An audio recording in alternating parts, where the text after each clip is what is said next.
wallahi, and I'll just end with this. When I was in Mauritania, and I lived with Bedouin, one night we were with one of the scholars there.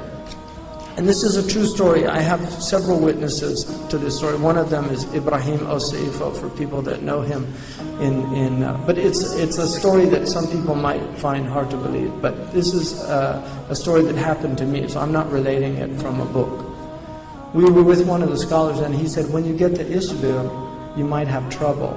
And if you do, just go a few 100 meters to your right, and inshallah you'll find some help. And we left his encampment. When we got to a place called Isbir, our truck got sunk in the mud because it had been raining.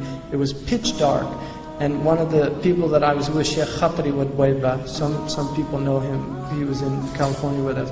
He said, Subhanallah, Murat Ahmed Fal, there's like kashf from him. He said, if you have trouble at Isbir, then go. And so we did exactly what we said. We came to a Bedouin tent, and there was a Bedouin man there. This was probably about 10:30, 11 o'clock at night. He went and he took a sheep and he slaughtered it and cooked it for us. And then it was raining and there was a lot of wind that night. He was holding the rakiza of his tent, you know, the main pillar. When we woke up at Fajr, he was still there holding it. He had spent the whole night holding that pillar up because he didn't want it to fall on us. That is karam. And karam and karama are related.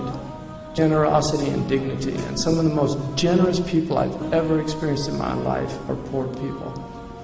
And we do them a grave injustice by not looking to their needs. Jazakumullah khairan.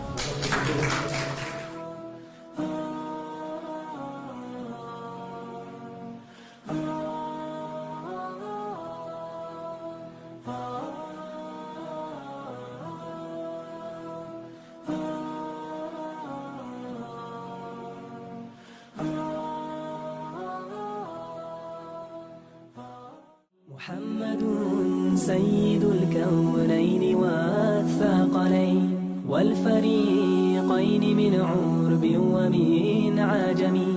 محمد سيد الكونين والثقلين والفريقين من